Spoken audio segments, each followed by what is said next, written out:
Senator Sampson, good afternoon, sir. Good afternoon, Madam President. I rise in strong support of the amendment that is on the board.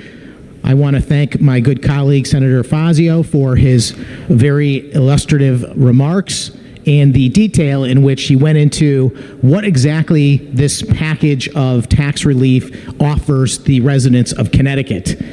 I'm tempted to get into the conversation about why we're here today and whether or not the majority's bill that is being offered is truly worthy of being emergency certified, but I will reserve those remarks for a separate conversation. Right now, I just want to speak very much in favor of what has been identified as the true emergency facing Connecticut residents, and that is the lack of affordability of living in the state of Connecticut.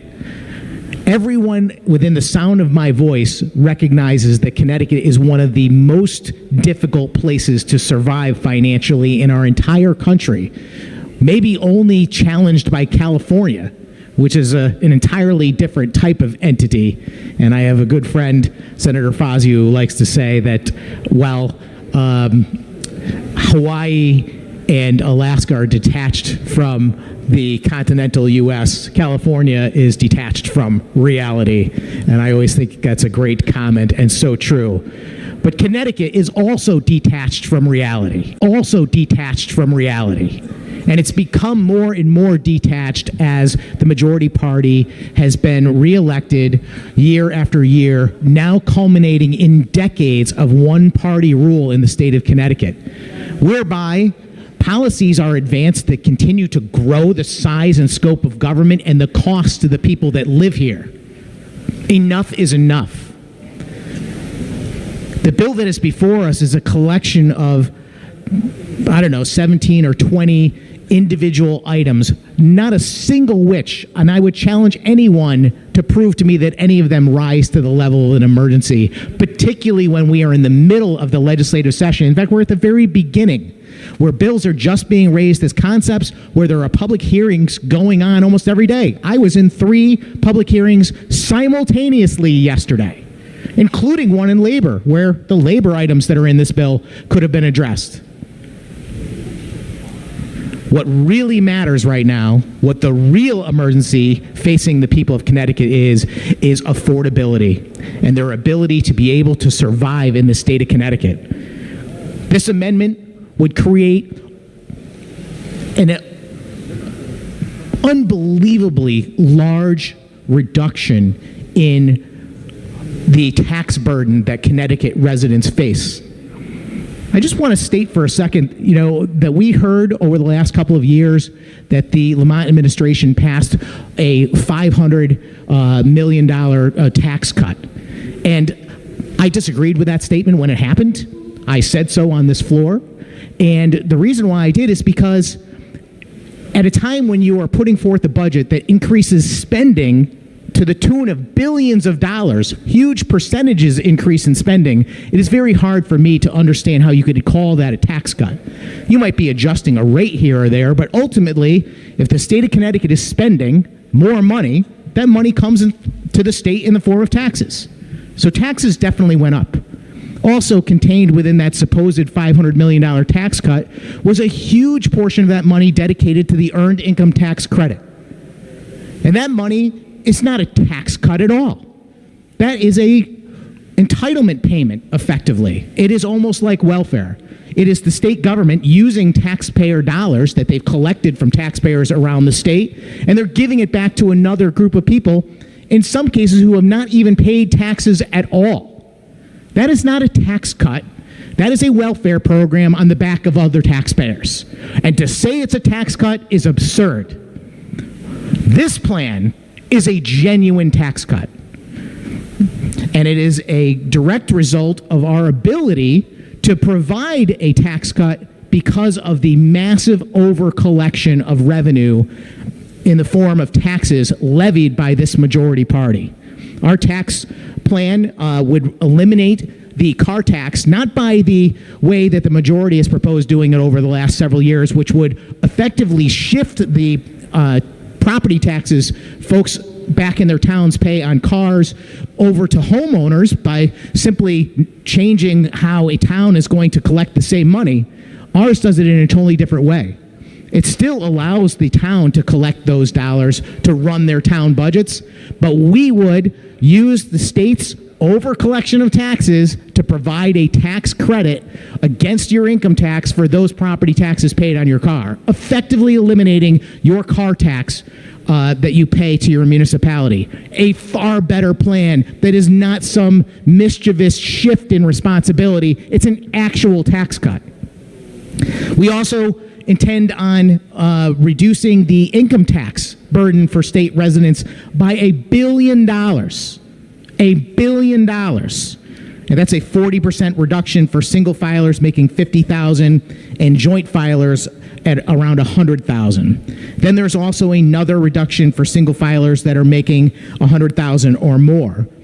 So we are providing tax relief across the board, but focusing it on the people that are being hit the hardest, which is people that are middle income, hardworking folks all across the state who are being asked constantly to take more and more money out of their pockets. There's also, as Senator Fazio mentioned, relief for people that are working in industries that require occupational licenses.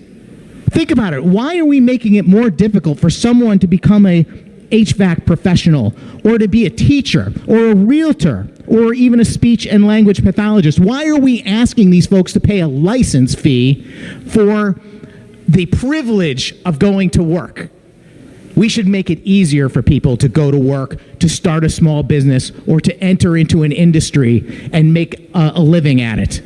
And so we would like to eliminate the occupational license fees for various professions. And then finally, the other last part of this is a reduction in the payroll tax that was imposed on us on a party line vote by the majority a few years ago by the creation of the paid family leave benefit. And of course, that's a program that probably does provide benefits to some people in need, but it should not be a mandate. It should not have been applied to every person working in the state, whether they wanted to or not. That is a 0.5% of your income that is being taxed and put into this program, whether you want it or not, whether you have your own mechanism to take care of yourself in a case where you might need a benefit that is similar to that. This is not necessary.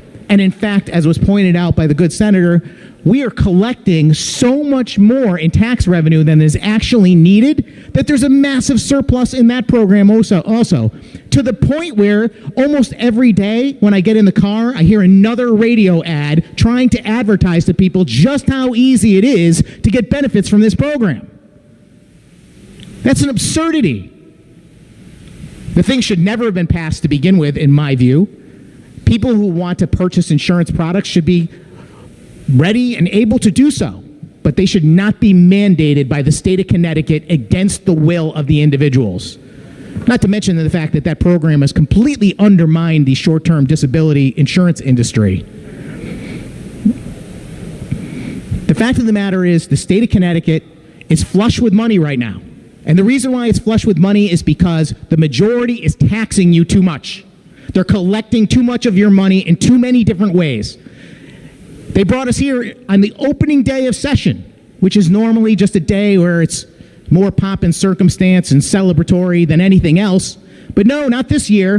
They brought us here this year so they could find a way to take hundreds of millions of dollars in another emergency certified bill with no public hearings and no input and no committee debate, to find a way to empower the governor by effectively giving him a blank check to spend hundreds of millions of your tax dollars.